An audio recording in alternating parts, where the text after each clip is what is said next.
ಇದು SS digital channel, Shri ಸುಮಂಗಲಿ digital channel. ನೀವು ನೋಡ್ತಾ ಇದ್ದೀರಿ ಸುದ್ದಿ ಸಮಯ, ಸ್ಥಳೀಯ ಸುದ್ದಿಗಳಿಗಾಗಿ.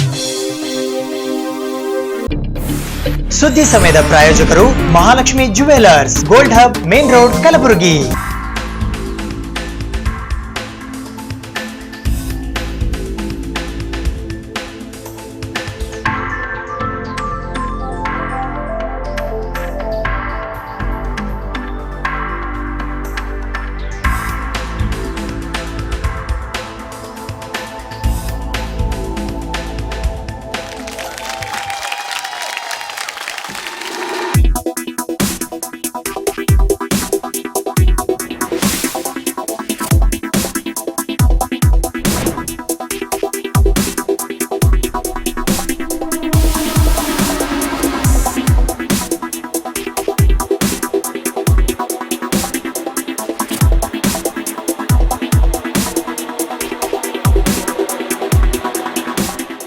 Mahalakshmi jewellers, gold hub, main road, Gulbarga.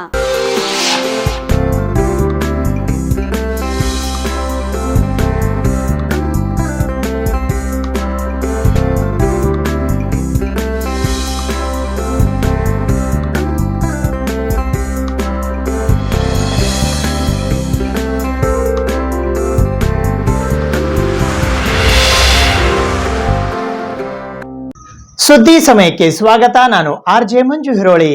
ಸುದ್ದಿ ಸಮಯದ ಸಮಸ್ತ ವೀಕ್ಷಕ ಬಾಂಧವರೆಲ್ಲರಿಗೂ ಶ್ರೀ ಮಹರ್ಷಿ ವಾಲ್ಮೀಕಿ ಜಯಂತಿ ಹಾಗೂ ಈದ್ ಮಿಲಾದ್ ಉನ್ ನಬಿಯ ಹಾರ್ದಿಕ ಶುಭಾಶಯಗಳು.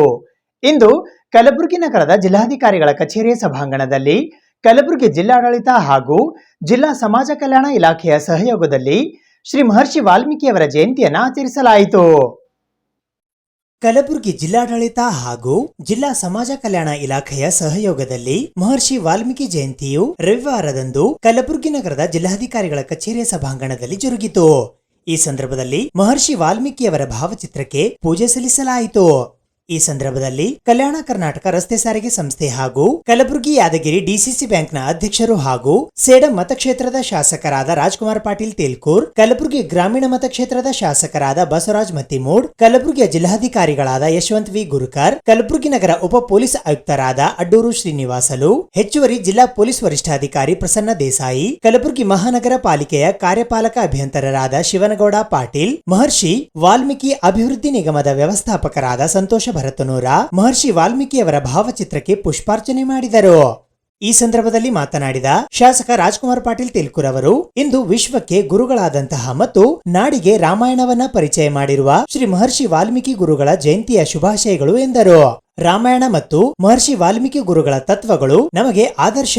ಅವರ ಜಯಂತಿಯ ಸಂದರ್ಭದಲ್ಲೇ ಸರ್ಕಾರ ಎಸ್ಟಿಗೆ ಮೀಸಲಾತಿಯನ್ನ ಏರಿಸಿದ್ದು ಮುಖ್ಯಮಂತ್ರಿ ಅವರಿಗೂ ಮತ್ತು ಸಂಪುಟ ಸಹೋದ್ಯೋಗಿಗಳಿಗೂ ಧನ್ಯವಾದಗಳು ಎಂದರು. ಈ ಸಂದರ್ಭದಲ್ಲಿ ಜಿಲ್ಲಾ ಆರೋಗ್ಯ ಅಧಿಕಾರಿಗಳಾದ ಡಾಕ್ಟರ್ ರಾಜಶೇಖರ್ ಮಾಲಿ, ಸಮಾಜ ಕಲ್ಯಾಣ ಇಲಾಖೆಯ ಜಂಟಿ ನಿರ್ದೇಶಕಿ ಪಿ ಶುಭಾ ಸೇರಿದಂತೆ ವಿವಿಧ ಇಲಾಖೆಯ ಅಧಿಕಾರಿಗಳು ಉಪಸ್ಥಿತರಿದ್ದರು.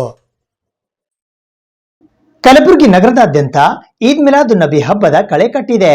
ಹೀಗಾಗಿ ಕಲಬುರಗಿ ನಗರದ ದರ್ಗಾ ಪ್ರದೇಶ, ಮುಸ್ಲಿಂ ಚೌಕ್, ಖಾದ್ರಿ ವೃತ್ತ ಸೇರಿದಂತೆ ಇತರೆ ಅನೇಕ ಕಡೆಗಳಲ್ಲಿ ಪ್ರಮುಖ ವೃತ್ತಗಳಲ್ಲಿ ರಸ್ತೆಗಳ ಉದ್ದಗಲಕ್ಕೂ ಬಣ್ಣ ಬಣ್ಣದ ವಿದ್ಯುತ್ ದೀಪಗಳಿಂದ ಅಲಂಕಾರ ಮಾಡಲಾಗಿದೆ.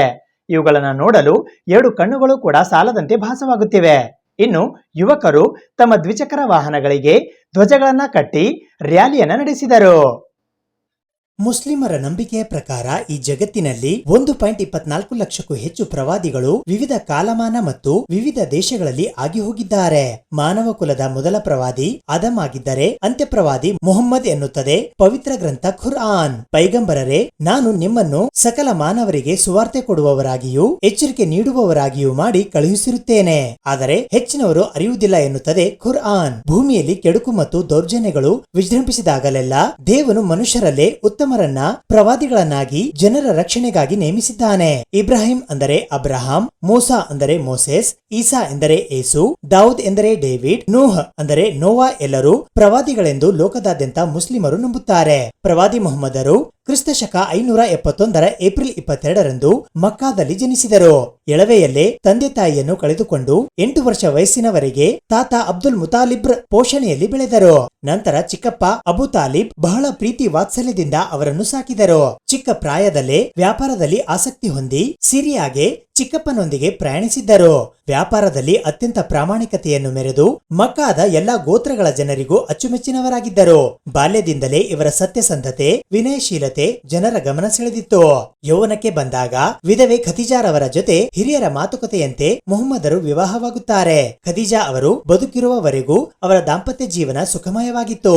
ಅಂದು ಅರಬ್ನ ವಾತಾವರಣವು ಸಾಮಾಜಿಕವಾಗಿ ಕಲುಷಿತವಾಗಿತ್ತು. ಮದ್ಯಪಾನ, ಅಶ್ಲೀಲ ನೃತ್ಯ, ಜೂಜು ಯುವಕರ ಮನಸ್ಸನ್ನು ರಂಜಿಸುತ್ತಿದ್ದವು. ಬಲಶಾಲಿಯಾದವನು ದುರ್ಬಲರನ್ನು ದೋಚುವುದು ಸಕ್ರಮವೆಂಬಂತೆ ನಡೆದಿತ್ತು. ಸ್ತ್ರೀಯರನ್ನು ಜಾನುವಾರುಗಳಂತೆ ಮಾರುವುದು, ಕೆಲವು ಗೋತ್ರಗಳಲ್ಲಿ ಹೆಣ್ಣು ಮಗುವನ್ನು ಜೀವಂತ ಹೂಳುವುದು ಸಾಮಾನ್ಯವಾಗಿತ್ತು. ಅಂತಹ ಸಂದರ್ಭದಲ್ಲಿ ಉತ್ತಮ ಚಾರಿತ್ರ್ಯ, ಗುಣನಡತೆ, ಸತ್ಯ ಮತ್ತು ನ್ಯಾಯಪಾಲನೆಯ ಮನೋಭಾವದಿಂದ ಮುಹಮ್ಮದರು ಗೌರವಾರ್ಹರಾಗಿದ್ದರು. ಸಮಯ ಸಿಕ್ಕಿದಾಗ ಮೆಕ್ಕಾ ಹೊರವಲಯದ ಹೀರಾ ಎಂಬ ಗುಹೆಯಲ್ಲಿ ಧ್ಯಾನಮಗ್ನರಾಗುತ್ತಿದ್ದರು. ದೇವದೂತ ಜಿಬ್ರಿಲರ ಮೂಲಕ ಅವತೀರ್ಣಗೊಂಡ ಖುರ್ಆನ್ ಮಾನವನ ಸಮಗ್ರ ಆಧ್ಯಾತ್ಮಿಕ ಮತ್ತು ಲೌಕಿಕ ಉನ್ನತಿಯ ಕುರಿತು ತಿಳಿಸುತ್ತದೆ. ಮುಹಮ್ಮದರು ಅನಕ್ಷರಸ್ಥರು, ಆದರೆ ಖುರ್ಆನ್ ಮೂಲಕ ಅವರು ಮುಸ್ಲಿಮರಿಗೆ ನೀಡಿರುವ ಸಮಗ್ರ ಜೀವನ ಪದ್ಧತಿಯ ಪಾಠ ಒಂದು ಅದ್ಭುತವೇ ಸರಿ. ಚಾರಿತ್ರ್ಯಹೀನರಾಗಿದ್ದ ಅರಬರ ನೈತಿಕ ಮೌಲ್ಯಗಳ ಸಂರಕ್ಷಕರಾದ ಮುಹಮ್ಮದರು ಇಡೀ ಮನುಕುಲವೇ ಒಂದು ಎಂದು ಸಾರಿದರು. ಧರ್ಮ, ಮೈಬಣ್ಣ, ಪ್ರಾದೇಶಿಕತೆಯ ಹಿನ್ನೆಲೆಯಲ್ಲಿ ಪರಸ್ಪರ ಮನುಷ್ಯರ ನಡುವೆ ಮೇಲು ಕೀಳು ಇಲ್ಲ ಎಂದು ಸಾರಿದರು. ಗುಲಾಮ ಪದ್ಧತಿಯನ್ನ ತೊಲಗಿಸಲು ಯತ್ನಿಸಿದರು. ನೆರೆಮನೆಯಲ್ಲಿ ಹಸಿದವರಿದ್ದರೆ ಹೊಟ್ಟೆ ತುಂಬಾ ಉಣ್ಣುವವನು ನನ್ನವನಲ್ಲ ಎಂದು ತಿಳಿಸಿದರು. ಸರ್ವಶಕ್ತ, ನಿರಾಕಾರ, ಸ್ವಯಂ ಸಂಪೂರ್ಣನೂ ಆಗಿರುವ ಏಕದೇವನನ್ನು ಆರಾಧಿಸಿ ಎಂದು ತಿಳಿಸಿದರು. ತಿನ್ನುವುದು, ನಿದ್ರಿಸುವುದು, ಸಂತಾನೋತ್ಪತ್ತಿ ಮತ್ತು ಲೌಕಿಕ ಜೀವನದ ಏರಿಕೆಯಷ್ಟೇ ಬದುಕಿನ ಗುರಿಯಲ್ಲ. ಕೆಡುಕನ್ನು ತಡೆಯುವ, ಅನ್ಯಾಯದ ವಿರುದ್ಧ ಹೋರಾಡುವ, ಮಾನವೀಯತೆಯೊಂದಿಗೆ ಜನಸೇವೆ ಮಾಡುವುದು ಬದುಕಿನ ಉದ್ದೇಶ ಆಗಿರಬೇಕು ಎಂದು ಸಾರಿದರು. ಸಂಪತ್ತಿನ ಕ್ರೋಢೀಕರಣ ಸಲ್ಲದು, ಅದು ಸಮಾಜದ ಬಡವರಿಗೂ ತಲುಪಬೇಕು ಎನ್ನುವುದಕ್ಕಾಗಿ ಸಂಪತ್ತಿನ ಕಡ್ಡಾಯದಾನ ಜಕಾತ್ ವ್ಯವಸ್ಥೆಯನ್ನ ಜಾರಿಗೆ ತಂದರು. ಬಡ್ಡಿಯನ್ನು ನಿಷೇಧಿಸಿದರು. ಕಾರ್ಮಿಕನ ಬೆವರು ಭೂಮಿಗೆ ಬೀಳುವ ಮುನ್ನ ಅವನ ಕೂಲಿಯನ್ನು ಕೊಡಿರಿ ಎಂದು ಆದೇಶಿಸಿದರು. ಹೆಣ್ಣು ಮಕ್ಕಳಿಗೆ ಉತ್ತಮ ಶಿಕ್ಷಣ ನೀಡಿ ಯೋಗ್ಯ ವರನಿಗೆ ವಿವಾಹ ಮಾಡಿಕೊಡುವ ಹೆತ್ತವರಿಗೆ ಸ್ವರ್ಗದ ಭರವಸೆ ನೀಡಿದರು. ಆಸ್ತಿಯಲ್ಲಿ ಮಹಿಳೆಯರಿಗೆ ಹಕ್ಕು ನೀಡಿ ವಿಧವಾ ವಿವಾಹವನ್ನು ಪ್ರೋತ್ಸಾಹಿಸಿದರು. ಪ್ರವಾದಿತ್ವ ಲಭಿಸಿದ ಬಳಿಕ 23 ವರ್ಷಗಳಲ್ಲಿ ಇಸ್ಲಾಂ ಎಂಬ ಜೀವನ ಪದ್ಧತಿಯನ್ನು 12 ಲಕ್ಷ ಚದರ ಮೈಲಿ ವಿಸ್ತೀರ್ಣದ ಭೂಪ್ರದೇಶದಲ್ಲಿ ಪಸರಿಸಿದ ಯಶಸ್ವಿ ನಾಯಕ ಮುಹಮ್ಮದರು. ಇವತ್ತು ಜಗತ್ತಿನಾದ್ಯಂತ ಅವರ ಅನುಯಾಯಿಗಳಿದ್ದಾರೆ. ದೊಡ್ಡ ಸಾಮ್ರಾಜ್ಯದ ಅಧಿಪತಿಯಾಗಿದ್ದರು ಅವರು ಬಡವರಾಗಿ ಬದುಕಿದರು. ಚಾಪೆಯ ಮೇಲೆ ಮಲಗುತ್ತಿದ್ದರು. ತಮ್ಮ ಚಪ್ಪಲಿ ತಾವೇ ಹೊಲಿದುಕೊಳ್ಳುತ್ತಿದ್ದರು. ಹಾಲು ಕರೆಯುತ್ತಿದ್ದರು. ಮನೆಯನ್ನು ಗುಡಿಸಿ ಶುಚಿ ಮಾಡುತ್ತಿದ್ದರು. ಪತ್ನಿಗೆ ಅಡುಗೆಯಲ್ಲಿ ನೆರವಾಗುತ್ತಿದ್ದರು. ಪ್ರವಾದಿಯವರ ಹುಟ್ಟು ಮತ್ತು ಮರಣದ ದಿನ 2 ಇಸ್ಲಾಮಿಕ್ ಕ್ಯಾಲೆಂಡರ್ನ ಪ್ರಕಾರ ಒಂದೇ ದಿನಾಂಕದಂದು ಬರುತ್ತವೆ.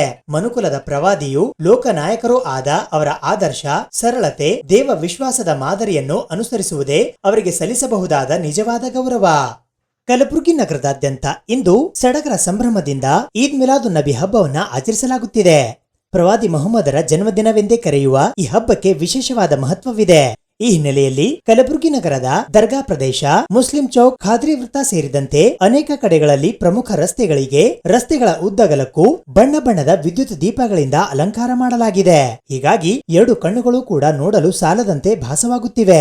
ಆಕಾಶದಿಂದ ನಕ್ಷತ್ರಗಳು ಧರೆಗಿಳಿದು ಬಂದಂತೆ ಭಾಸವಾಗುತ್ತಿದೆ. ಇನ್ನು ಈ ಹಬ್ಬದ ಹಿನ್ನೆಲೆಯಲ್ಲಿ ಕಲಬುರಗಿ ನಗರದ ರೆಹಮತ್ ನಗರ ಬಡಾವಣೆಯ ನಿಮ್ರಾ ಕಾಲೋನಿಯಲ್ಲಿ ದ್ವಿಚಕ್ರ ವಾಹನಗಳಿಗೆ ಧ್ವಜಗಳನ್ನು ಹಚ್ಚುವ ಮೂಲಕ ಯುವಕರು ಬೈಕ್ ರ್ಯಾಲಿಯನ್ನ ನಡೆಸಿದರು. ಎನ್ವಿ ಜಿಮ್ಖಾನಾ ಕ್ರಿಕೆಟ್ ವಿಂಗ್ ಕಲಬುರಗಿಯ ವತಿಯಿಂದ ಕಲಬುರಗಿ ನಗರದ ನೂತನ ವಿದ್ಯಾಲಯ ಮೈದಾನದಲ್ಲಿ ಇಂದು ಟರ್ಫ್ ವಿಕೆಟ್ಸ್ ಮತ್ತು ಬೌಲಿಂಗ್ ಮಷೀನ್ ಉದ್ಘಾಟನಾ ಸಮಾರಂಭ ಜರುಗಿತು. ಎನ್ವಿ ಜಿಮ್ಖಾನಾ ಕ್ರಿಕೆಟ್ ವಿಂಗ್ ಕಲಬುರಗಿಯ ವತಿಯಿಂದ ಟರ್ಫ್ ವಿಕೆಟ್ಸ್ ಮತ್ತು ಬೌಲಿಂಗ್ ಮಷೀನ್ ಉದ್ಘಾಟನಾ ಸಮಾರಂಭವು ರವಿವಾರ ದಿನಾಂಕ 9 ಅಕ್ಟೋಬರ್ 2022ರಂದು ಬೆಳಿಗ್ಗೆ 8 ಗಂಟೆಗೆ ಕಲಬುರಗಿ ನಗರದ ನೂತನ ವಿದ್ಯಾಲಯ ಮೈದಾನದಲ್ಲಿ ಜರುಗಿತು. ಇದರ ಉದ್ಘಾಟಕರಾಗಿ ಜೆಸ್ಕಾಂ ಕಲಬುರಗಿಯ ಎಂಡಿ ರಾಹುಲ್ ತುಕಾರಾಂ ಪಾಂಡ್ವೆ ಐಎಎಸ್, ನೂತನ ವಿದ್ಯಾಲಯ ಸಂಸ್ಥೆಯ ಅಧ್ಯಕ್ಷರಾದ ಡಾಕ್ಟರ್ ಗೌತಮ್ ಆರ್ ಜಹಾಗೀರ್ದಾರ್ ಹಾಗೂ ಕೆಎಸ್ಸಿಎ ರಾಯಚೂರು ಝೋನ್ನ ಕನ್ವೀನರ್ ಸುಧೀಂದ್ರ ಶಿಂದೆ ಆಗಮಿಸಿದ್ದರು. ಗೌರವ ಅತಿಥಿಗಳಾಗಿ ನೂತನ ವಿದ್ಯಾಲಯ ಸಂಸ್ಥೆಯ ಕ್ರೀಡಾ ಸಮಿತಿಯ ಚೇರ್ಮನ್ ಡಾಕ್ಟರ್ ಸುರೇಂದ್ರ ಸುಧಾಪುರ್ಕರ್ ಹಾಗೂ ಕೆಎಸ್ಸಿಎ ರಾಯಚೂರು ಝೋನ್ನ ಚೇರ್ಮನ್ ಡಾಕ್ಟರ್ ರಾಜಶೇಖರ್ ಪಾಟೀಲ್ ಆಗಮಿಸಿದ್ದರು. ಅಧ್ಯಕ್ಷತೆಯನ್ನು ಎನ್ವಿ ಜಿಮ್ಖಾನಾ ಕಲಬುರಗಿಯ ಅಧ್ಯಕ್ಷರಾದ ಅಭಿಜಿತ್ ದೇಶಮುಖ್ ವಹಿಸಿದ್ದರು. ಈ ಸಂದರ್ಭದಲ್ಲಿ ಎನ್ವಿ ಜಿಮ್ಖಾನಾ ಕ್ರಿಕೆಟ್ ವಿಂಗ್ನ ಕಾರ್ಯದರ್ಶಿಗಳು, ಸದಸ್ಯರುಗಳು ಸೇರಿದಂತೆ ಕ್ರೀಡಾಪಟುಗಳು ಉಪಸ್ಥಿತರಿದ್ದರು. ಬೌಲಿಂಗ್ ಮಷೀನ್ ಅನ್ನು ಕೂಡ ಅವರಿಗೆ ನಮ್ಮೆಲ್ಲರ ಪರವಾಗಿ ವಿಶೇಷವಾಗಿ ಈ ಭಾಗದ ಆಟಗಾರರ ಬಗ್ಗೆ ಧನ್ಯವಾದಗಳನ್ನು ಅರ್ಪಿಸ್ತಾ ಇದ್ದೀವಿ.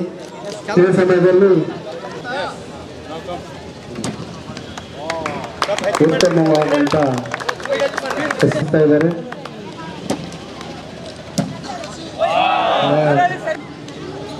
ನಾಳೆ ಜೋಶಿ ಸರ್ ಹಾಗೂ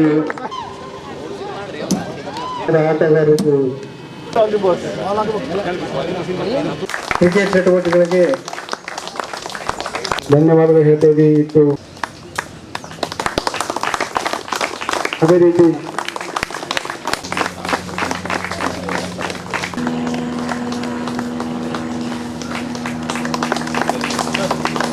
This really is a proud moment for all of us to have inaugurated the first practice turf pitch and also a sophisticated bowling machine today. And as I was mentioning, in the small towns there is a lot of talent, but the only thing that we lack is the basic amenities. So as we go on to build those amenities, I'm sure that we will have a lot of players coming up from cities like Kalaburgi and would be representing India and maybe other important clubs in our country. Personally, for me, it is a very delightful moment. I used to play cricket in my younger days, and I can very well imagine how our players today, the young players that we have here, how they dream for the blue jersey of our national team, and also maybe the jerseys of IPL teams now. And I come here very frequently. You could say I come here regularly. It is a place where the young generation comes to sharpen their talent. And for me and for the not so young people, this is still a very important place to come, play, sit peacefully, and to forget about our worries and stress for some time, and just enjoy the game of cricket. And maybe that is the beauty of this game, that it all brings us together. And as we go on in future, adding more amenities and more facilities for our players, let's hope that shortly we'll see the boys playing here would be seen playing in Chinnaswamy Stadium or Wankhede Stadium or maybe Lord's Cricket Ground, and make all of us proud. ಸುದ್ದಿ ಇನ್ನು ಇವೆ, ಸದ್ಯಕ್ಕೆ break. ಇದು SS digital channel, Shri ಸುಮಂಗಲಿ digital channel. ನೀವು ನೋಡ್ತಾ ಇದ್ದೀರಿ ಸುದ್ದಿ ಸಮಯ, ಸ್ಥಳೀಯ ಸುದ್ದಿಗಳಿಗಾಗಿ. ಸುದ್ದಿ ಸಮಯದ ಪ್ರಾಯೋಜಕರು Mahalakshmi jewellers, gold hub, main road, Kalaburagi. Janaranga ಕಲಬುರಗಿಯ ವತಿಯಿಂದ ಶಂಕರಯ್ಯ ಆರ್ ಘಂಟಿಯವರ ಕಾದಂಬರಿ ನಮ್ಸಾಲಿ ಪುಸ್ತಕ ಲೋಕಾರ್ಪಣೆ ಸಮಾರಂಭವು ಇಂದು ಕಲಬುರಗಿ ನಗರದ ರಂಗಾಯಣದ ಸಭಾಂಗಣದಲ್ಲಿ ಜರುಗಿತು. ಜನರಂಗ ಕಲಬುರಗಿಯ ವತಿಯಿಂದ ಶಂಕರಯ್ಯ ಆರ್ ಘಂಟಿ ಅವರ ಕಾದಂಬರಿ ನಮ್ಸಾಲಿ ಪುಸ್ತಕ ಲೋಕಾರ್ಪಣೆ ಸಮಾರಂಭವು ದಿನಾಂಕ 9 ಅಕ್ಟೋಬರ್ 2022ರಂದು ಬೆಳಿಗ್ಗೆ 11 ಗಂಟೆಗೆ ಕಲಬುರಗಿ ನಗರದ ರಂಗಾಯಣ ಕಲಬುರಗಿಯ ಸಭಾಂಗಣದಲ್ಲಿ ಜರುಗಿತು. ಈ ಕಾರ್ಯಕ್ರಮದ ಅಧ್ಯಕ್ಷತೆಯನ್ನು ಕರ್ನಾಟಕ ಕೇಂದ್ರೀಯ ವಿಶ್ವವಿದ್ಯಾಲಯ ಕಲಬುರಗಿಯ ಡಾಕ್ಟರ್ ಶಿವಗಂಗಾ ರುಮ್ಮ ವಹಿಸಿದ್ದರು. ಪುಸ್ತಕ ಬಿಡುಗಡೆ ಮಾಡಲು ಕೇಂದ್ರ ಸಾಹಿತ್ಯ ಅಕಾಡೆಮಿ ನವದೆಹಲಿಯ ಸದಸ್ಯರಾದ ಬಾಳಾಸಾಹೇಬ್ ಲೋಕಾಪುರ ಆಗಮಿಸಿದ್ದರು. ಮುಖ್ಯ ಅತಿಥಿಗಳಾಗಿ ಕರ್ನಾಟಕ ಕೇಂದ್ರೀಯ ವಿಶ್ವವಿದ್ಯಾಲಯ ಕಲಬುರಗಿಯ ಸಹಾಯಕ ಕುಲಸಚಿವರಾದ ಡಾಕ್ಟರ್ ಅಜಿಂ ಪಾಷಾ ಆಗಮಿಸಿದ್ದರು. ಮಹಾಪೋಷಕರಾದ ಡಾಕ್ಟರ್ ವಿಜಿ ಅಂದಾನಿ, PM ಮಣ್ಣೂರ ಹಾಗೂ ಡಾಕ್ಟರ್ SS ಗುಬ್ಬಿ ವೇದಿಕೆ ಮೇಲೆ ಉಪಸ್ಥಿತರಿದ್ದರು. ಈ ಸಂದರ್ಭದಲ್ಲಿ ಜನರಂಗ ಕಲಬುರಗಿಯ ಅಧ್ಯಕ್ಷರಾದ ಶಂಕರಯ್ಯ ಆರ್ ಘಂಟಿ, ಕಾರ್ಯದರ್ಶಿಗಳಾದ ಆಶಾ ಚಿತ್ರಶೇಖರ ಕಂಠಿ ಸೇರಿದಂತೆ ಇತರರು ಉಪಸ್ಥಿತರಿದ್ದರು. ಈ ನಮ್ ಸಾಲಿ ಟೈಟಲ್ ಹೇಳೋಂಗ ಹೈದರಾಬಾದ್ ಕರ್ನಾಟಕದಲ್ಲಿರುವಂತಹ ಹೈದರಾಬಾದ್ ಕರ್ನಾಟಕದ ಭಾಷೆ ಅಂತ ಹೇಳೋಕ್ಕಿಂತಲೂ ಹೈದರಾಬಾದ್ ಕರ್ನಾಟಕದ ಹಳ್ಳಿಯ ಭಾಷೆ ಅಂತ ಹೇಳಿದ್ರೆ ಅದಕ್ಕೆ ತುಂಬಾ ಅದ್ಭುತವಾದ ಸೂಟಬಲ್ ಟೈಟಲ್. ಬಹಳ ಜನ ಹೇಳ್ತಾರೆ ಹೈದರಾಬಾದ್ ಕರ್ನಾಟಕ ಭಾಷೆ ಆದ್ಮೇಲೆ ಇದರಲ್ಲಿ ನಮ್ಗೆ ಕ್ಲಾರಿಟಿ ಬೇಕು. ಹೈದರಾಬಾದ್ ಕರ್ನಾಟಕದ ಸಿಟಿ ಭಾಷೆನೇ ಬೇರೆ, ಹಳ್ಳಿ ಭಾಷೆನೇ ಬೇರೆ. ಇವತ್ತು ಶಂಕರಯ್ಯ ಗಂಟಿ ಅವರು ಈ ಕಾದಂಬರಿ ಒಳಗ ಹೈದರಾಬಾದ್ ಕರ್ನಾಟಕದ ಹಳ್ಳಿ ಭಾಷೆಯನ್ನ ಈ ಕಾದಂಬರಿಯಲ್ಲಿ ಹೆಂಗ ಅಚ್ಚು ಒತ್ತಿದ್ದಾರೆ ಅಂತಂದ್ರೆ, ಈ ವಯಸ್ಸಿನ ಈ ತಲೆಮಾರಿನ ಎಲ್ಲರೂ ಆ ಜೀವನವನ್ನ ಅನುಭವಿಸಿರಿ ಅನ್ನೋ ಕಾರಣಕ್ಕೆ ಹೇಳ್ತಾ ಇದ್ದೀನಿ. ಆ ಹಳ್ಳಿ ಜೀವನ ಅನುಭವಿಸದೆ ಇರುವಂತ ಯಾವುದೇ ವ್ಯಕ್ತಿಗೆ ಈ ಕಾದಂಬರಿ ಅರ್ಥ ಆಗುದಿಲ್ಲ. ಗಂಟಿ ಸಾಹೇಬ್ರೆ, ಈ ಕಾದಂಬರಿ ಮುಂದೆ ಒಂದ್ ದಿವಸ ಹಳೆ ಕನ್ನಡ ಹೆಂಗಾಗ್ತದ ಹಂಗ ಈ ಕಾದಂಬರಿ ಭಾಷೆ ಹಳೆ ಕನ್ನಡದ ಭಾಷೆ ಆಗ್ತದೆ. ಯಾರಿಗ ಅರ್ಥನೇ ಆಗುದಿಲ್ಲ. ನಾನು ತಾಸಿಗೆ 50 ಪೇಜ್ ಹೋದವ, ಈ ಕಾದಂಬರಿ ತಾಸಿಗೆ 15 ಪೇಜ್ ಹೋದಕ್ಕೆ ತಿಣಗಾಡಿ ಬಿಟ್ಟೆ. ನಾವು ಟ್ರಾನ್ಸ್ಲೇಟ್ ಮಾಡೋದು 15 ಪೇಜ್ ಓದೋದು ಆಗ್ತಿಲ್ರಿ. ನಾವು ಪುಸ್ತಕ ಓದುವಾಗ ನಮ್ಮ ಪ್ರೈಮರಿ ಸ್ಕೂಲ್ನಿಂದ ಕಲಿಸ್ಯಾರ ಟೀಚರ್ ಒತ್ತಕ್ಷರಗಳು ಇರ್ತಾವ ಅಂತ ಹೇಳ. ಆದ್ರೆ ಶಂಕರಯ್ಯ ಗಂಟು ಒತ್ತು ಅಕ್ಷರ ಇರ್ತಾವ ಅಂತ ತಿಳಿಸಿಕೊಟ್ಟಾರ. ಒತ್ತಕ್ಷರಕ್ಕೆ ಇನ್ನೊಂದು ಒತ್ತಕ್ಷರಕ್ಕೆ ಇನ್ನೊಂದು, ಅದು ಹೆಂಗ್ ಓದ್ಬೇಕು ಅನ್ನೋದು ಕನ್ಫ್ಯೂಷನ್. ಸರ್, ಈ ಹಳ್ಳಿ ಭಾಷೆ ಐತಲ್ಲ, ಟೆಕ್ಸ್ಟ್ ಬುಕ್ ನಲ್ಲಿ ಹಿಡಿಯೋದು ದೊಡ್ಡ ಕಷ್ಟನೇ. ಆ ಟೆಕ್ಸ್ಟ್ ಬುಕ್ ನಲ್ಲಿ ಟೆಕ್ಸ್ಟ್ ಆದಾಗ ಓದುವುದು ಬಹಳ ದೊಡ್ಡ ಕಷ್ಟ. ಯಾಕಂದ್ರೆ ಮಾತಾಡಿ ರೂಢಿರ್ತದೆ, ಓದಿ ರೂಢಿರಂಗಿಲ್ಲ. ಸೊ ಆ ಸಂದರ್ಭದಲ್ಲಿ ನಿಮ್ಮ ಭಾಷೆ ಏನಿದೆಲ್ಲ, ಈ ಹಳ್ಳಿಯೊಳಗಿರ್ತಕ್ಕಂಥ ಅಪ್ಪಟ ದೇಶಿ ಸಂಸ್ಕೃತಿಯನ್ನ, ಎಲ್ಲಿಂದ ಅಂತಂದ್ರೆ ಹೆಣ್ಮಕ್ಳು ಮುಂಜಾನೆ ಎದ್ದ ತಕ್ಷಣ ಇಡ್ಲಿಯಿಂದ ಹಲ್ಲು ಹುಚ್ಚುವುದರಿಂದ ಹಿಡ್ಕೊಂಡು ಹೊಲ, ಮನಿ, ಕೋಳಿ, ನಾಯಿ, ಎಮ್ಮೆ, ಹಾಲು, ಮೊಸರು, ಗಂಡ, ಹೆಂಡತಿ, ಮಕ್ಕಳು, ಅಜ್ಜಿ, ಪಂಚಾಯತಿ, ಶಾಲೆ ಶಿಕ್ಷಕರು, ಅಲ್ಲಿಯ ಹೊಡೆದಾಟ ಬಡದಾಟ, ಇವೆಲ್ಲವನ್ನ ಎಷ್ಟು ವಿಚಿತ್ರವಾಗಿ, ನಮ್ಮ ಸಮಂಜಸ ಬಹಳ ವಿಚಿತ್ರವಾಗಿ ಅವರನ್ನು ನಮ್ಮಲ್ಲಿ ಪ್ರಕಟಿಸಿದ್ದಾರೆ. ಯಾಕೆ ಇದನ್ನು ಹೇಳ್ತಾ ಇದ್ದೀನಿ ಅಂತಂದ್ರೆ, ಇವರು ನಾಟಕಕಾರರಾಗಿ ಕಾದಂಬರಿಕಾರರಾಗಿದ್ದಾರೆ ಅನ್ನೋದನ್ನ ಈ ಕಾದಂಬರಿ ಹೇಳ್ತಾರೆ. ಒಬ್ಬ ನಾಟಕಕಾರ ಕಾದಂಬರಿಕಾರರಾಗಿದ್ರೆ ಕಾದಂಬರಿ ಹೆಂಗಿರ್ತದ ಅನ್ನೋದನ್ನ ಈ ಕಾದಂಬರಿ ಓದಿದಾಗ ಗೊತ್ತಾಗ್ತದೆ. ಕಾದಂಬರಿ ಭಾಷೆ ಇವ್ರು ಹೇಳಿದ್ರಲ್ಲ ಸಾಹೇಬರು, ವಿಜುವಲೈಸಿಂಗ್ ಅಂಡ್ ಡ್ರಾಮಟೈಸಿಂಗ್. ಇಂಗ್ಲಿಷ್ ಸಾಹಿತ್ಯದೊಳಗೆ ಡ್ರಾಮೆಟಿಕ್ ನಾವೆಲ್ಸ್ ಅಂತ ಇದಾವ. ನಾನು ಮೊನ್ನೆ ಒಬ್ಬ ಒಳ್ಳೆ ಸಾಹಿತ್ಯ ಜೊತೆ ಚರ್ಚೆ ಮಾಡಿದೆ. ಇಲ್ರಿ, ಇಂಗ್ಲಿಷ್ ಒಳಗೆ ಡ್ರಾಮೆಟಿಕ್ ನಾವೆಲ್ಸ್ ಅಂತ ನಾನು ಓದೀನಿ, ಕನ್ನಡದಾಗ ಎಲ್ಲಾರ ಅದಾವೇನೋ, ನನಗಂತ್ರ ಕಾಣಿಲ್ಲ ಅಂತಂದೆ. ಅವರೊಬ್ಬ ಒಳ್ಳೆ ದೊಡ್ಡ ಸಾಹಿತ್ಯನು ಹೌದಲ್ಲ. ನಾನಂತೂ ಈ ಸಾಮಾಜಿಕ ಕಾದಂಬರಿ, ಈ ರಾಜಕೀಯ ಕಾದಂಬರಿ, ಆಮೇಲೆ ಮಕ್ಕಳಿಗೆ ಸಂಬಂಧಪಟ್ಟಂತ ಕಾದಂಬರಿ ನೋಡಿನಿ. ಈ ಡ್ರಾಮೆಟಿಕ್ ನಾವೆಲ್ ಅನ್ನೋದು ಬಹಳ ಕಡಿಮೆ, ಎಲ್ಲೋ ಇದ್ರ ಮುಖಾಂತರ ನನಗೆ ಗೊತ್ತಿಲ್ಲ ಅಂತ ಹೇಳಿದ್ರು. ಸಾಹೇಬ್ರಿಗೆ ಹೇಳ್ಬೇಕು ನನಗೆ, ಲೋಕಪುರ ಅವರು, ಈ ಡ್ರಾಮೆಟಿಕ್ ನಾವೆಲ್ಸ್ ಕನ್ನಡ ಭಾಷೆ ಒಳಗೆ ಎಷ್ಟು ಸಕ್ಸಸ್ ಆಗ್ಯಾವ ಅಥವಾ ಅದವು ಇಲ್ಲ ಅನ್ನೋದನ್ನ ಹೇಳ್ಬೇಕು. ನನಗಂತೂ ಬಹಳ ರೇರ್ ಅನ್ನಿಸ್ತವೆ. ಈ ಡ್ರಾಮೆಟಿಕ್ ನಾವೆಲ್ ಅನ್ನುವ ಸಂಪ್ರದಾಯ ಇದೆಯಲ್ಲ, ಆ ಸಂಪ್ರದಾಯ ಬಹಳ ಗಟ್ಟಿಯಾದ ಸಂಪ್ರದಾಯ ಬೆಳೆಸಲಿಕ್ಕೆ ಈ ನಮ್ ಸಾಲಿ ಅನ್ನೋ ಕಾದಂಬರಿ ನಾಂದಿ ಆಗ್ತದೆ ಅಂತ ನಾನು ಇವತ್ತು ಅವರು ಬಹಳ ಒತ್ತಾಯವಾಗಿ ಹೇಳ್ತಾ ಇದ್ದೇನೆ ಆತ್ಮೀಯರೇ. ನಮಸ್ಕಾರ, ಶಂಕರಯ್ಯ ಗಂಟಿ ಅಂತ, ನಮ್ಮ ಶಾಲೆಯ ಲೇಖಕ. ಈ ಕಾದಂಬರಿಯನ್ನು, ಇದೊಂದು ಚಿಕ್ಕದ ಕಾದಂಬರಿ. ಹೈದರಾಬಾದ್ ಕರ್ನಾಟಕ ಈ 4 ಜಿಲ್ಲೆಗಳಲ್ಲಿ ಸಿಸ್ಟಮ್ ಆಫ್ ಎಜುಕೇಷನ್ ಹೇಗಿದೆ, ಹಳೆಯ ಶಾಲೆಗಳು, ಬ್ರಿಟಿಷ್ ಕಾಲದ ಬಿಲ್ಡಿಂಗು, ಮತ್ತು ಕೆಲವೊಂದು ರೂರಲ್ ಏರಿಯಾದಲ್ಲಿ ಹಳ್ಳಿಯಲ್ಲಿ ಶಾಲೆಗಳಿಗೂ ಊರಿಗೂ ದೂರ ಇರೋದ್ರಿಂದ ಚಿಕ್ಕ ಮಕ್ಕಳು ಜೊತೆಗೆ ತಳವರ್ಗದ ಜನ, ಕೂಲಿಕಾರರು ಮತ್ತು ರೈತರ ಮಕ್ಕಳು, ಇವು 4-5 ಕಿಲೋಮೀಟ್ರ್ ನಡ್ಕೊಂಬಂದು ವಾಪಸ್ ಹೋಗೋದು ಬಹಳ ದನುವಿನ ಕೆಲಸ. ನಾನು ಅನುಭವಿಸಿದ್ದ, ಕೆಲವು ಬಾಲಕನಿದ್ದಾಗ ಅನುಭವಿಸಿದ ಅನುಭವಗಳನ್ನು ಈಗ ಒಂದು ಅವಲೋಕನ ಮಾಡಿದ್ರೆ ಹೇಗೆ ಕಲಿಬೇಕು ಮಕ್ಕಳು, ಬಡವರು ಅನ್ನುವ ದೃಷ್ಟಿಯಿಂದ ಸಿಸ್ಟಮ್ ಆಫ್ ಎಜುಕೇಷನ್ಗೆ ಒಂದು ಕಣ್ಣೋಟ ಕೊಡುವುದಕ್ಕಾಗಿ ಬರೆದಂತಹ ನಮ್ಮ ಶಾಲೆ.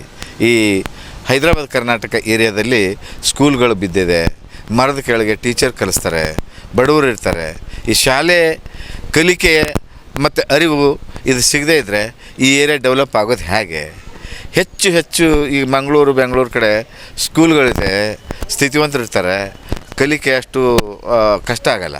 ಆದರೆ ಈ ಹೈದರಾಬಾದ್ ಕರ್ನಾಟಕ ಏರಿಯಾದಲ್ಲಿ ಬಡತನ ಇದೆ, ಅನಕ್ಷರತೆ ಜಾಸ್ತಿ ಇದೆ, ಕಲಿಕೆಯ ಇನ್ನೂ ಮುಂದುವರೆದ ಭಾಗವಾಗಿ ಸುಧಾರಣೆ ಆಗಲಿ ಅನ್ನೋ ದೃಷ್ಟಿಯಿಂದ ಈ ಕಾದಂಬರಿಯನ್ನು ಬರೆದಿದ್ದೀನಿ.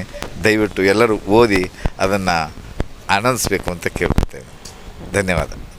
ಜಮಾಅತೆ ಇಸ್ಲಾಮಿ ಹಿಂದ್ ಕರ್ನಾಟಕದ ವತಿಯಿಂದ ಪ್ರವಾದಿ ಮೊಹಮ್ಮದರನ್ನ ಅರಿಯೋಣ ಎಂಬ ರಾಜ್ಯವ್ಯಾಪಿ ಅಭಿಯಾನದ ಸಮಾರೋಪ ಸಮಾರಂಭ ಹಾಗೂ ಪುಸ್ತಕ ಬಿಡುಗಡೆ ಸಮಾರಂಭವು ಇಂದು ಕಲಬುರಗಿ ನಗರದ ಸಂಗತ್ರಾಸವಾಡಿಯಲ್ಲಿ ಇರುವ ಹಿದಾಯತ್ ಸೆಂಟರ್ನಲ್ಲಿ ಜರುಗಿತು. ಮಿಲಾದುನ್ ನಬಿ ಪ್ರವಾದಿ ಮೊಹಮ್ಮದರ ಜನ್ಮದಿನದ ಮುನ್ನಾ ದಿನ ಅಕ್ಟೋಬರ್ 9ರಂದು ಕಲಬುರಗಿ ನಗರದ ಸಂಗತ್ರಾಸವಾಡಿಯ ಜಿಡಿಎ ಲೇಔಟ್ನಲ್ಲಿರುವ ಹಿದಾಯತ್ ಸೆಂಟರ್ನಲ್ಲಿ ಒಂದು ದಿನದ ಇಸ್ಲಾಮಿಕ್ ಕಲಾ ಪ್ರದರ್ಶನವನ್ನ ಆಯೋಜಿಸಲಾಗಿತ್ತು. ರಾಜ್ಯದಾದ್ಯಂತ ಸುಮಾರು 24 ಕಲಾವಿದರು ತಮ್ಮ ಕಲಾಕೃತಿಗಳನ್ನ ಪ್ರದರ್ಶಿಸಿದರು. ಶೇಖ್ ಸಿರಾಜುದ್ದೀನ್ ಜುನೈದಿ ದರ್ಗಾ ಸಜ್ಜಾದಾ ನಶೀನ್ ಮೊಹಮ್ಮದ್ ಅಫ್ಜಲುದ್ದೀನ್ ಜುನೈದಿ ಅವರು ಈ ಪ್ರದರ್ಶನವನ್ನು ಉದ್ಘಾಟಿಸಿದರು. ಖ್ಯಾತ ಕಲಾವಿದರಾದ ಡಾಕ್ಟರ್ ಎಎಸ್ ಪಾಟೀಲ್, ಸಾಮಾಜಿಕ ಕಾರ್ಯಕರ್ತರಾದ ಅಲ್ತಾಫ್ ಇನಾಮ್ದಾರ್ ಮುಖ್ಯ ಅತಿಥಿಗಳಾಗಿ ಭಾಗವಹಿಸಿದ್ದರು. ಶಾಂತಿ ಪ್ರಕಾಶನದ ವ್ಯವಸ್ಥಾಪಕರಾದ ಮೊಹಮ್ಮದ್ ಕುನ್ಹಿ ಮಂಗಳೂರು ಅವರು ಉಪನ್ಯಾಸ ನೀಡಿದರು. ಜನವಾದಿ ಮಹಿಳಾ ಸಂಘಟನೆಯ ಅಧ್ಯಕ್ಷೆ ಡಾಕ್ಟರ್ ಮೀನಾಕ್ಷಿ ಬಾಳಿ ಅಧ್ಯಕ್ಷತೆ ವಹಿಸಿದ್ದರು. ಪ್ರದರ್ಶನದ ಸಂಚಾಲಕರಾದ ಖ್ಯಾತ ಕಲಾವಿದ ಮೊಹಮ್ಮದ್ ಅಯಾಜುದ್ದೀನ್ ಪಟೇಲ್ ಅವರು ಮಾತನಾಡಿ, ಸ್ಮಾರಕಗಳು, ಕ್ಯಾಲಿಗ್ರಾಫಿ, ಸಾಮಾಜಿಕ ಸಾಂಸ್ಕೃತಿಕ ಜಾಗೃತಿ ಮೂಡಿಸುವ ಚಿತ್ರಗಳನ್ನು ಪ್ರದರ್ಶಿಸಲಾಯಿತು ಎಂದರು. ಕಲಬುರಗಿ ನಗರದಲ್ಲಿ 2ನೇ ಬಾರಿಗೆ ಇಂತಹ ಪ್ರದರ್ಶನ ನಡೆಯಿತು ಎಂದರು. ಕಲಾವಿದರಾದ ಮೊಹಮ್ಮದ್ ಅಯಾಜುದ್ದೀನ್ ಪಟೇಲ್, ಸುಬ್ಬಯ್ಯ ನೀಲಾ, ರಾಜಶೇಖರ್ ಎಸ್, ವಾಜಿದ್ ಸಾಜಿದ್, ಟಿ ದೇವೇಂದ್ರ, ಹಾಜಿ ಮಲಾಂಗ್, ರೆಹಮಾನ್ ಪಟೇಲ್, ಮೊಹಮ್ಮದ್ ಸೈಯದ್, ಶಾಹಿದ್ ಪಾಷಾ, ಶೇಖ್ ಅಹಸಾನ್, ಹಜರತ್ ಅಲಿ, ಸಲೀಮುದ್ದೀನ್, ಶಾಫಿ ಮಲಷ್ಕರ್, ಮೊಹಮ್ಮದ್ ಜಲೀಲ್, ಮೊಹಮ್ಮದ್ ರಯೀಸ್, ಜಲಜಾಕ್ಷಿ ಕುಲಕರ್ಣಿ, ಉಜ್ವಲಾ ಪಾಟೀಲ್, ಮೊಹಮ್ಮದ್ ಮುಸ್ತಫಾ, ಕೆಹಕಶನ್ ನಜನೀನ್, ಶಾಹಿನ್ ಫಾತಿಮಾ, ಸಲ್ಮಾ, ಲಕ್ಷ್ಮೀ ಪೋದ್ದಾರ್ ಮತ್ತು ಕವಿತಾ ಕಟ್ಟಿಯವರು ಈ ಸಂದರ್ಭದಲ್ಲಿ ತಮ್ಮ ಕಲಾಕೃತಿಗಳೊಂದಿಗೆ ಚಿತ್ರಕಲಾ ಪ್ರದರ್ಶನದಲ್ಲಿ ಭಾಗವಹಿಸಿದ್ದರು. संतरासवाड़ी पे एहसान डिज़ाइन स्टूडियो पे तकरीबन दुनिया में वो मैसेज गया. दुनिया भर में आज फेसबुक और व्हाट्सएप के ज़रिए से हम अपना मैसेज और हमारा प्रोग्राम का नोयत हम दुनिया तक पहुंचा सकते हैं. तो बहुत सारे मुबारकबाद मिले हमको लास्ट ईयर. उसी आवाज़ में, उस खुशी में इस बार हमने और आर्टिस्ट को बढ़ाए. और आर्टिस्ट को बढ़ाए नहीं बल्कि और एक इस गुलबर्गा के तारीख़ी सरज़मीन से बहुत बड़ा तारीख़ी काम हम स्टार्ट किए. वो ऐसे क्योंकि हज़रत मोहम्मद मुस्तफ़ा सल्लल्लाहु अलैहि वसल्लम सिर्फ़ मुसलमानों के पैगंबर बन के नहीं, मुसलमानों के प्रॉफिट बनकर नहीं, सारी दुनिया आलम के लिए आए हुए थे, हर मज़हब के लिए आए हुए थे. वमा अरसलनाका इला रहमतुल लिल आलमीन. तो मेरा बोलने का मतलब ऐसे शख्सियत पे बहुत सारे दुनिया में अलग अलग प्रोग्राम होते हैं. आज के दिन कोई जुलूस निकालता है, कोई मुशारे रखते हैं, कोई मिलाद रखते हैं, कोई बड़े बड़े प्रोग्राम्स रखते हैं. शायद हमारे सिराज बाबा के दरगाह में उजरा 24 आवर्स उजरा हुजूर सल्लल्लाहु अलैहि वसल्लम के नाम पे दुरूद शरीफ का प्रोग्राम चलते रहता है शेख सिराजुद्दीन शाह जुनैदी दरगाह पे. वैसे ही हम आर्टिस्ट लोगों का क्या कंट्रीब्यूशन होना चाहिए. ऐसे पाक दिन जो कि हमारे नबी सल्लल्लाहु अलैहि वसल्लम का पैदाइश का दिन है, आर्टिस्टों का क्या कंट्रीब्यूशन होना चाहिए. आर्ट के ज़रिए से, चाहे और भी दीगर फ़नों के ज़रिए से हम क्या कंट्रीब्यूशन कर सकते हैं बोल के आज हुज़ूर सल्लल्लाहु अलैहि वसल्लम के उनके नाम के लेके आज हमने एक इस्लामिक पेंटिंग एग्जीबिशन यहाँ पर मुनक़िद किया, जिसमें से ये एक तारीख़ है. सिर्फ मुस्लिम आर्टिस्ट पार्टिसिपेट किए थे लास्ट ईयर, लेकिन इस बार हमने, क्योंकि एक वाक़या है, मैं एक वाक़या सुना के मैं ये बात बताए तो आपको बेटर मालूम होता है. गुलबर्गा एक तारीख़ी सरज़मीन है. वो ऐसे यहाँ पर चालुक्य रोल किए, यहाँ पर कलचुरिस हो या राष्ट्रकूटर हो, बहमनी हो, निज़ाम हो, कई राज रजवाड़े सुल्तान यहाँ पर रोल किए. लेकिन एक वक्त ऐसा आया 1347 के बाद बहमनी सल्तनत यहाँ पर रोल कर रही थी. इस्लामिक आर्ट आर्किटेक्ट के बारे में तकरीबन दुनिया को, हिंदुस्तानियों को ये मालूम है. इस्लामिक आर्किटेक्ट अगर आर्ट एंड आर्किटेक्ट अगर देखना है तो सिर्फ मुग़लों का इस्लामिक आर्ट एंड आर्किटेक्ट है बोल के दुनिया वालों को मालूम है, और हमारे शहर वालों को, प्रदेश वालों को ऐसा नहीं है. उनसे 200 साल पहले हमारे पास इस्लामिक आर्ट एंड आर्किटेक्ट यहाँ पर मौजूद है। गुलबर्गा उसका गढ़ है इस्लामिक आर्ट एंड आर्किटेक्ट का। बहमनी सल्तनत के पीरियड में फिरोज शाह बहमनी ने तब यहाँ पर देख रहे होंगे तकरीबन गुम्बदें हैं, तकरीबन 8 है और मोज़ाइक वर्क है, कई स्टोन वर्क है। यहाँ पर आप देख सकते हैं उसमें तकरीबन उन्होंने इस्लामिक आर्किटेक्ट में यूज़ किए हैं ओनली मुस्लिम आर्टिस्ट नहीं। जब बहमनी सल्तनत ने जब अपना रोल कर रहा तो गुम्बदें, आर्चेस है, कैलीग्राफी हो, डिज़ाइनिंग हो, मुस्लिम आर्टिस्टों को लेके काम कर रहे थे। तो तब फिरोज शाह बहमनी ने, वो एक बहुत बड़ा आर्टिस्ट था, बहुत कल्चरल बादशाह था। वो बादशाह ने सोचा हिंदुस्तान इतना बड़ा मुल्क है, इसमें कई हिंदू आर्टिस्ट है, जब इसका रोल आए तो हिंदू आर्टिस्ट बेरोज़गार बैठे थे, उनको लेकर ये इस्लामिक आर्किटेक्ट में कैसे यूज़ करना, इस्लामिक आर्किटेक्ट में ये इन हिंदू आर्टिस्टों को कैसे यूज़ करना। तो गुम्बदों में आप तकरीबन 7 गुम्बद में जाइए या दरगाह में जाइए, शोर गुम्बद में जाइए, हिंदू आर्किटेक्ट, हिंदू शैली, इंडो इस्लामिक आर्ट का बेसिक यहाँ से स्टार्ट हुआ। आप जाइए दरगाह जाइए या 7 गुम्बद जाइए, जिसके गुम्बदों के गेट, दरवाजे, छज्जे और उसके चौखटें वो हिंदू आर्टिस्टों के काम हैं। गुम्बदें और आर्चेस हैं, कैलीग्राफी, ये मुस्लिम आर्टिस्टों का काम है।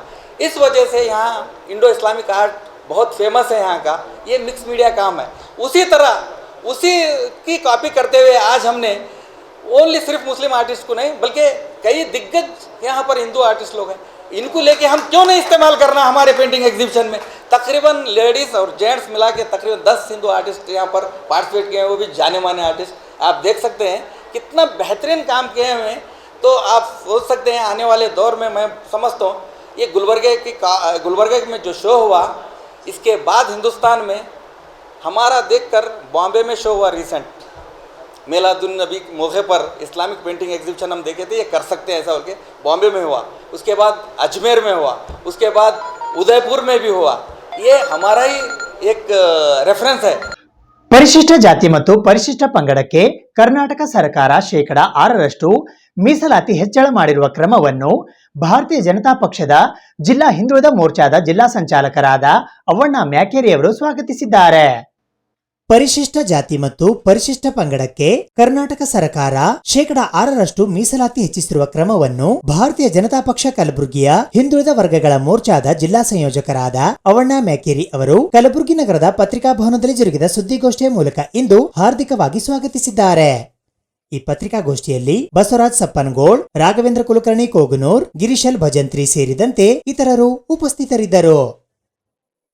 ಪರಿಶಿಷ್ಟ ಜಾತಿಗೆ 2% ಮೀಸಲಾತಿ ಹೆಚ್ಚಿಸುವುದರ ಜೊತೆಗೆ 17% ಮೀಸಲಾತಿಯನ್ನು ಹೆಚ್ಚಿಸೋದಕ್ಕೆ ಮತ್ತು ಎರಡನೇದಾಗಿ ಕೇವಲ 3% ಪರಿಶಿಷ್ಟ ಪಂಗಡಕ್ಕೆ ಇದ್ದಂಥ ಮೀಸಲಾತಿಯನ್ನು ಇವತ್ತು 7% ಹೆಚ್ಚಿಸುವುದರ ಮುಖಾಂತರ ಒಂದು ಕ್ರಾಂತಿಕಾರಿ ಹೆಜ್ಜೆಯನ್ನು ಇಟ್ಟಂಥ ನಮ್ಮ ಸರ್ಕಾರದ ಒಂದು ಕ್ರಮವನ್ನು ನಾವು ಹಾರ್ದಿಕವಾಗಿ ಸ್ವಾಗತಿಸುತ್ತೇವೆ. ಅದರ ಜೊತೆಯಾಗಿ ಇವತ್ತಿನ ದಿವಸ ಯಾವ ರೀತಿಯಾಗಿ ಮಾನ್ಯ ಮುಖ್ಯಮಂತ್ರಿಗಳು ಎಲ್ಲರನ್ನೂ ವಿಶ್ವಾಸಕ್ಕೆ ತೆಗೆದುಕೊಂಡು ಮತ್ತು ನಮ್ಮ ಪಕ್ಷದ ಹಿರಿಯ ಮುಖಂಡರು ಮತ್ತು ಪಕ್ಷದಲ್ಲಿ ಒಂದು ಕೋರ್ ಕಮಿಟಿಯ ಸಭೆಯನ್ನು ಮಾಡಿ ಅಲ್ಲಿಯೂ ಕೂಡ ಅನುಮತಿಯನ್ನು ಪಡೆದುಕೊಂಡು ಮತ್ತು ಸರ್ವ ಪಕ್ಷಗಳ ಸಂಸದೀಯ ಮುಖಂಡರನ್ನು ಕರೆದು ಅವರೆಲ್ಲರನ್ನೂ ವಿಶ್ವಾಸಕ್ಕೆ ತೆಗೆದುಕೊಂಡು ವೈಜ್ಞಾನಿಕ ನಿರ್ಣಯದ ಮೇಲೆ ಯಾವ ರೀತಿಯಾಗಿ ಜನಸಂಖ್ಯೆ ಆಧಾರಿತವಾಗಿ ಈ ಸಮುದಾಯಕ್ಕೆ ಮೀಸಲಾತಿಯನ್ನು ಹೆಚ್ಚಿಸಬೇಕು ಎನ್ನುವಂಥ ಜಸ್ಟಿಸ್ ನಾಗಮೋಹನ್ ದಾಸ್ ಅವರ ವರದಿಯನ್ನು ಇತ್ತು.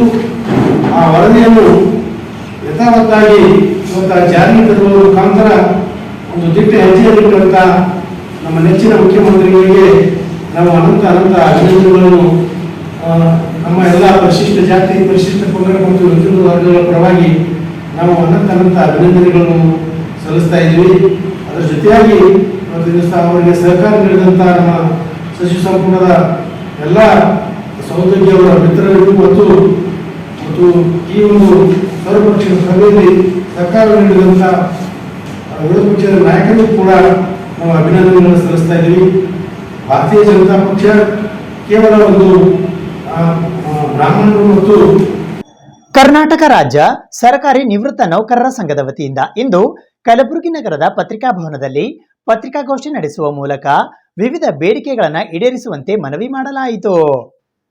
ರಾಜ್ಯ ಸರ್ಕಾರದ ವಿವಿಧ ಇಲಾಖೆಗಳಲ್ಲಿ ಸುಮಾರು 30ರಿಂದ 35 ವರ್ಷಗಳ ಕಾಲ ಸೇವೆ ಸಲ್ಲಿಸಿ ರಾಜ್ಯದ ಅಭಿವೃದ್ಧಿಗಾಗಿ ಶ್ರಮಿಸಿ ಸರ್ಕಾರಿ ಸೇವೆಯಿಂದ ನಿವೃತ್ತಿ ಹೊಂದಿರುವ ಸುಮಾರು 4,20,000 ಪಿಂಚಣಿದಾರರು ಹಾಗೂ 1,50,000 ಕುಟುಂಬ ಪಿಂಚಣಿದಾರರು ಸರ್ಕಾರದಿಂದ ನಿವೃತ್ತಿ ವೇತನ ಪಡೆಯುತ್ತಿದ್ದಾರೆ.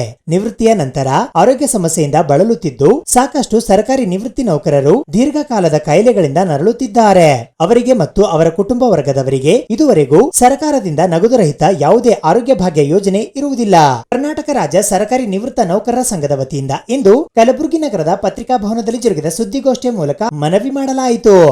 ಈ ಪತ್ರಿಕಾಗೋಷ್ಠಿಯಲ್ಲಿ ಕರ್ನಾಟಕ ರಾಜ್ಯ ಸರ್ಕಾರಿ ನಿವೃತ್ತ ನೌಕರರ ಸಂಘದ ಅಧ್ಯಕ್ಷರಾದ ಡಾಕ್ಟರ್ ಎಲ್ ಭೈರಪ್ಪ, ಪ್ರಧಾನ ಕಾರ್ಯದರ್ಶಿ ರಂಗೇಗೌಡ ಸೇರಿದಂತೆ ಇತರರು ಉಪಸ್ಥಿತರಿದ್ದರು.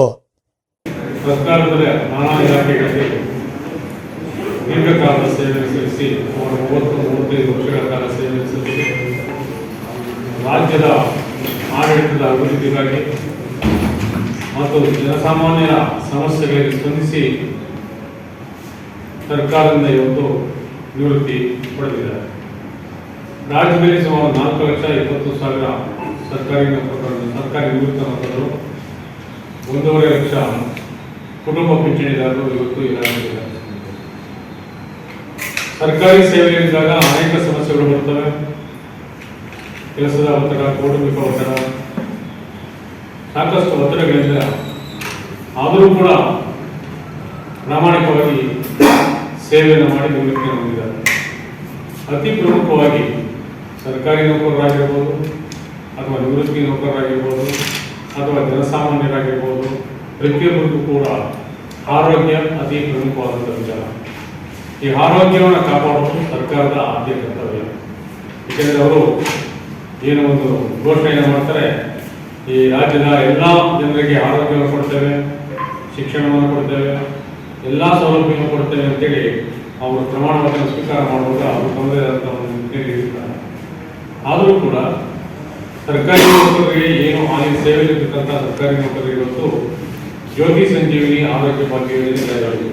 ಅಂದರೆ ನಗದುರಹಿತ ಆರೋಗ್ಯ ಭಾಗ್ಯ ಯೋಜನೆ ಸೂಪರ್ ಸ್ಪೆಷಾಲಿಟಿ ಹಾಸ್ಪಿಟಲ್ ಆಗಿರ್ಬೋದು, ಖಾಸಗಿ ಆಸ್ಪತ್ರೆಗಳಾಗಿರ್ಬೋದು, ಸರ್ಕಾರಿ ಆಸ್ಪತ್ರೆಗಳಾಗಿರ್ಬೋದು, ಅವರು ಏನು ಅವರ ಒಂದು ಔಷಧೋಪಚಾರಗಳಿಗೆ ಅಥವಾ ಅವರ ಒಂದು ಚಿಕ್ಕಪ್ಪಾಗಲಿ ಅಥವಾ ಈ ದೊಡ್ಡ ದೊಡ್ಡ ಕಾಯಿಲೆಗಳು, ಇದು ಹೃದಯಕ್ಕೆ ಸಂಬಂಧಪಟ್ಟಂಥ ಕಾಯಿಲೆಗಳು, ಕಿಡ್ನಿಗೆ ಸಂಬಂಧಪಟ್ಟಂಥ ಕಾಯಿಲೆ, ಈಗ ದೀರ್ಘಕಾಲದ ಕಾಯಿಲೆಗಳು ಏನಿದ್ರೆ ಅವರು ಯಾವುದೇ ಆಸ್ಪತ್ರೆಗೆ ಹೋದರೂ ಕೂಡ ಮೊದಲು ಹಣವನ್ನು ಪಾವತಿ ಮಾಡಬೇಕಾಗಿಲ್ಲ. ಸರ್ಕಾರದಿಂದ ಅಥವಾ ಅವರ ಟ್ರೀಟ್ಮೆಂಟ್ ಮುಗಿದ್ರೆ ಸರ್ಕಾರದಿಂದ ನೇರವಾಗಿ ಸಂಬಂಧಪಟ್ಟಂತ ಆಸ್ಪತ್ರೆಗೆ ಅದು ಸೇರ್ತದೆ. ಕಲಬುರಗಿ, ಬೀದರ್ ಮತ್ತು ಯಾದಗಿರಿ ಜಿಲ್ಲೆಗಳ ಗೊಂಡ ಪರ್ಯಾಯ ಪದ ಕುರುಬ ಇವರನ್ನ ಕೂಡಲೇ ಸಂಸತ್ತಿನಲ್ಲಿ ಪರಿಗಣಿಸುವಂತೆ ಗೊಂಡ ಕುರುಬ ಎಸ್ಟಿ ಹೋರಾಟ ಸಮಿತಿಯ ಜಿಲ್ಲಾಧ್ಯಕ್ಷರಾದ ಮಹಂತೇಶ್ ಕೌಲ್ಗಿ ಅವರು ಆಗ್ರಹಿಸಿದ್ದಾರೆ. ಬೀದರ್, ಕಲಬುರಗಿ, ಯಾದಗಿರಿ ಜಿಲ್ಲೆಯ ಗೊಂಡ ಪರ್ಯಾಯ ಪದ ಕುರುಬ ಇವರನ್ನ ಕೂಡಲೇ ಸಂಸತ್ತಿನಲ್ಲಿ ಪರಿಗಣಿಸುವಂತೆ ಗೊಂಡ ಕುರುಬ ಎಸ್ಟಿ ಹೋರಾಟ ಸಮಿತಿಯ ಕಲಬುರಗಿಯ ಜಿಲ್ಲಾಧ್ಯಕ್ಷರಾದ ಮಹಂತೇಶ್ ಎಸ್ ಕೌಲ್ಗಿ ಅವರು ಇಂದು ಕಲಬುರಗಿ ನಗರದ ಪತ್ರಿಕಾಭವನದಲ್ಲಿ ಜರುಗಿದ ಸುದ್ದಿಗೋಷ್ಠಿಯ ಮೂಲಕ ಆಗ್ರಹಿಸಿದ್ದಾರೆ. ಇದನ್ನು ಇದೇ ನವೆಂಬರ್-ಡಿಸೆಂಬರ್ ಚಳಿಗಾಲ ಸಂಸತ್ತು ಅಧಿವೇಶನದಲ್ಲಿ ಪರಿಗಣಿಸಿ ಜಾರಿಗೊಳಿಸಬೇಕು. ಇಲ್ಲದೆ ಹೋದಲ್ಲಿ ನವೆಂಬರ್ ತಿಂಗಳಿನಲ್ಲಿ ಈ 3 ಜಿಲ್ಲೆಗಳಿಂದ ದೊಡ್ಡ ಮಟ್ಟದಲ್ಲಿ ಹೋರಾಟಗಳನ್ನು ನಡೆಸಲಾಗುವುದು ಎಂದು ಈ ಮೂಲಕ ಆಗ್ರಹಿಸಲಾಯಿತು. ಈ ಸುದ್ದಿಗೋಷ್ಠಿಯಲ್ಲಿ Ningappa N Herura, doctor BT Pujari, SS Kamathana, Revanasiddappa Muguti, Siddappa Rustampur ಹಾಗೂ ಎಸ್ಎಸ್ ಕೆಸರಟಿ ಸೇರಿದಂತೆ ಇತರರು ಉಪಸ್ಥಿತರಿದ್ದರು. ಮೀಸಲಾತಿಯನ್ನ ಹೆಚ್ಚಿಗೆ ಮಾಡಿದ್ದಕ್ಕೆ ನಾವು ಗೋಂಡ ಕುರುಬ ಎಸ್ಟಿ ಹೋರಾಟ ಸಮಿತಿಯಿಂದ ಅದನ್ನು ಸ್ವಾಗತ ಮಾಡ್ತಾ ಇದ್ದೀವಿ. ಜೊತೆಗೇನೆ ನಾವು ಮಾನ್ಯ ಮುಖ್ಯಮಂತ್ರಿಗಳಲ್ಲಿ ಮತ್ತು ಕೇಂದ್ರ ಸರ್ಕಾರದ ಸಚಿವರಲ್ಲಿ ನಮ್ಮದು ಆಗ್ರಹ ಇದೆ, ನಮ್ಮದು ಮನವಿ ಇದೆ. ಏನು ಬೀದರ್, ಕಲಬುರಗಿ ಮತ್ತು ಯಾದಗಿರಿ ಜಿಲ್ಲೆಯಲ್ಲಿ ಗೊಂಡ ಸಮುದಾಯ ಇದೆ, ಆ ಗೊಂಡ ಸಮುದಾಯಕ್ಕೆ ಪರ್ಯಾಯ ಪದವಾಗಿ ಕುರುಬ ಸಮಾಜವನ್ನ ಎರಡು ಸಮಾನ ಪದ ಅಂತ ಹೇಳಿ ದಿನಾಂಕ 25/12/1996ನೇ ಇಸ್ವಿಯಲ್ಲಿ ಬೀದರ್ ಜಿಲ್ಲೆಗೆ ಸಂಬಂಧಪಟ್ಟಂತೆ ಮತ್ತು 10/2/1997 ಅವಿಭಜಿತ ಗದಗ ಜಿಲ್ಲೆಗೆ ಸಂಬಂಧಪಟ್ಟಂತೆ ಎರಡು ಸಮಾನ ಪದ ಅಂತೇಳಿ ಕರ್ನಾಟಕ ಸರ್ಕಾರ ಸಚಿವ ಸಂಪುಟದಲ್ಲಿ ಪಾಸ್ ಮಾಡಿ ಕೇಂದ್ರ ಸರ್ಕಾರಕ್ಕೆ ಕಳಿಸಿಕೊಡಲಾಗಿದೆ. ಕೇಂದ್ರ ಸರ್ಕಾರ ಈ ಎರಡು ಜಿಲ್ಲೆಗೆ ಸಂಬಂಧಪಟ್ಟಂತೆ ಸಂಪೂರ್ಣ ಕುಲಶಾಸ್ತ್ರೀಯ ಅಧ್ಯಯನ ವರದಿ ಬೇಕು ಅಂತ ಕೇಳಿಕೊಳ್ಳಲಾಗಿತ್ತು. ಅದನ್ನ ದಿನಾಂಕ 3/3/2014ರಂದು ಮತ್ತೆ ಕರ್ನಾಟಕ ಸರ್ಕಾರ ಸಂಪೂರ್ಣ ಕುಲಶಾಸ್ತ್ರೀಯ ಅಧ್ಯಯನವನ್ನ ಧಾರವಾಡ ವಿಶ್ವವಿದ್ಯಾಲಯದಲ್ಲಿ ಪರಿಶಿಷ್ಟ ವರ್ಗಗಳ ಸಂಶೋಧನಾ ಸಂಸ್ಥೆ ಮೈಸೂರಿಯವರ ಮುಖಾಂತರ ಮಾಡಿಸಿ ಮತ್ತೊಮ್ಮೆ ಕರ್ನಾಟಕ ಸರ್ಕಾರದಲ್ಲಿ ಸಚಿವ ಸಂಪುಟದಲ್ಲಿ ಪಾಸ್ ಮಾಡಿ ಕೇಂದ್ರ ಸರ್ಕಾರಕ್ಕೆ 2014ನೇ ಇಸ್ವಿಯಲ್ಲಿ ಕಳಿಸಿಕೊಡಲಾಗಿದೆ. ಈಗ ಅದು ಕಳಿಸಿಕೊಟ್ಟು ಸುಮಾರು 8.5 ವರ್ಷ ಮೇಲ್ಪಟ್ಟಾಯಿತು. ಆದರೂ ಸಹಿತ ಇಲ್ಲಿ ತನ ಅದಕ್ಕೆ ಯಾವುದೇ ರೀತಿಯಿಂದ ಸ್ಪಂದನೆಯನ್ನ ರಿಸಲ್ಟ್ ಬಂದಿಲ್ಲ. ನಾವು ಸಹಿತ ಹಲವಾರು ಬಾರಿ ಮಾನ್ಯ ಕೇಂದ್ರ ಸಚಿವರಾಗಿರ್ತಕ್ಕಂಥ ಅರ್ಜುನ್ ಮುಂಡಾ ಸಾಹೇಬರಿಗೆ, ಶ್ರೀಮಾನ್ ಮಲ್ಕಾಪುರ MLC ಆಗಿರ್ತಕ್ಕಂಥ ಮಲ್ಕಾಪುರಿ ಅವರು ಮತ್ತು ಕೇಂದ್ರದ ಸಚಿವರಾಗಿರ್ತಕ್ಕಂಥ ಬೀದರ್ ಜಿಲ್ಲೆಯ ಸಚಿವರಾಗಿರ್ತಕ್ಕಂಥ ಭಗವಂತ ಖೂಬಾ ಸಾಹೇಬ್ ನೇತೃತ್ವದಲ್ಲಿ ಹಲವಾರು ಬಾರಿ ಅವರಿಗೆ ಮನವಿ ಮಾಡಿದ್ವಿ, ಭರವಸೆಯನ್ನ ನೀಡಿದ್ದಾರೆ, ಈಡೇರಿಸ್ತೀವಿ ಅಂತೇಳಿ. ಆದರೂ ಇನ್ನುವರೆಗೆ ಅದನ್ನ ಜಾರಿಯಾಗಿಲ್ಲ. ಯಾವುದೇ ಒಂದು ಮೀಸಲಾತಿ ಕೊಡಬೇಕು ಅಂತಂದ್ರೆ ರಾಜಕೀಯವಾಗಿ ಕೊಡ್ತಕ್ಕಂಥದ್ದು ಇಲ್ಲ. ಮೀಸಲಾತಿ ಯಾವ ಕಾರಣಕ್ಕೆ ಕೊಡಬೇಕು ಅಂತಂದ್ರೆ ಯಾರು ಸಾಮಾಜಿಕವಾಗಿ ಶೈಕ್ಷಣಿಕವಾಗಿ ಹಿಂದುಳಿದಿದ್ದಾರೆ ಅವರಿಗೆ ಮೀಸಲಾತಿ ನೀಡತಕ್ಕಂತಿದೆ. ಅವರನ್ನು ಮುಖ್ಯವಾಗಿ ತರಬೇಕು ಅನ್ನೋ ಕಾರಣಕ್ಕಾಗಿ ಅವರಿಗೆ ಮೀಸಲಾತಿ ಕೊಟ್ಟು ಎಲ್ಲರಿಗೂ ಸಮಾನ ರೀತಿಯಿಂದ ಬಾಳ್ತಕ್ಕಂಥ ರೈಟ್ಸ್ ಅನ್ನ ಸಂವಿಧಾನದಲ್ಲಿದೆ. ಆ ಕಾರಣಕ್ಕಾಗಿ ಇದಿರ್ತಕ್ಕಂಥ 3 ಜಿಲ್ಲೆ ಇರ್ತಕ್ಕಂಥ ಕುರುಬರು ಗೊಂಡ ಆಲ್ರೆಡಿ ಈ ದೇಶ ಸ್ವಾತಂತ್ರ್ಯವಾಗೋದಕ್ಕಿಂತ ಮುಂಚೆನೆ ಗೊಂಡ ಸಮುದಾಯ ST ಪಟ್ಟಿಯಲ್ಲಿದೆ ಸರ್. 1950 ಸಂವಿಧಾನ ರಚನೆ ಆಗೋದಕ್ಕಿಂತ ಮುಂಚೆನೆ ರಾಣಿ ಎಲಿಜಬೆತ್ ಅವರು ಈ ಭಾಗದಲ್ಲಿ ಒಂದು ಸರ್ವೆ ಮಾಡಿ ಗೊಂಡ ಸಮುದಾಯ ಎಷ್ಟಿದೆ ಅಂತ ST ಪಟ್ಟಿಯಲ್ಲಿ ಇರ್ತಕ್ಕಂಥ ಆದೇಶ ದಾಖಲೆ ಸಹಿತ ಇದೆ. ಹಾಗೆಯೇ ಗೊಂಡ ಸಮುದಾಯ ಅಲ್ಲಿ ಜಾತಿ ಪ್ರಮಾಣ ಪತ್ರ, ಚಿತ್ರ ಪ್ರಮಾಣ ಪತ್ರ ತಗೊಂಡು ತಮ್ಮದೇ ಆದಂತ ಶೈಕ್ಷಣಿಕ ಮತ್ತು ಉದ್ಯೋಗದಲ್ಲಿ ಸಹಿತ ಇದೆ. ಇದು ಇವತ್ತಿನ ಸುದ್ದಿ ಸಮಯ. ಸ್ಥಳೀಯ ಸುದ್ದಿಗಳಿಗಾಗಿ ನೋಡ್ತಾ ಇರಿ ಸುದ್ದಿ ಸಮಯ. ನಿಮ್ಮ ನೆಚ್ಚಿನ ಸುದ್ದಿ ಸಮಯವನ್ನು ಡೆನ್ ಸೆಟಾಪ್ ಬಾಕ್ಸ್ನ ಚಾನೆಲ್ ಸಂಖ್ಯೆ 746ರಲ್ಲಿ ಪ್ರತಿದಿನ ರಾತ್ರಿ 9 ಗಂಟೆಗೆ, ಮರುಪ್ರಸಾರ ರಾತ್ರಿ 10 ಗಂಟೆಗೆ ಮತ್ತು ಮರುದಿನ ಬೆಳಗ್ಗೆ 8 ಗಂಟೆ ಮತ್ತು 9 ಗಂಟೆಗೆ ವೀಕ್ಷಿಸಬಹುದು. ಇದು SS ಡಿಜಿಟಲ್ ಚಾನಲ್, ಶ್ರೀ ಸುಮಂಗಲಿ ಡಿಜಿಟಲ್ ಚಾನಲ್. ನೀವು ನೋಡ್ತಾ ಇದ್ದೀರಿ ಸುದ್ದಿ ಸಮಯ, ಸ್ಥಳೀಯ ಸುದ್ದಿಗಳಿಗಾಗಿ. ಸುದ್ದಿ ಸಮಯದ ಪ್ರಾಯೋಜಕರು Mahalakshmi jewellers, gold hub, main road, Kalaburagi.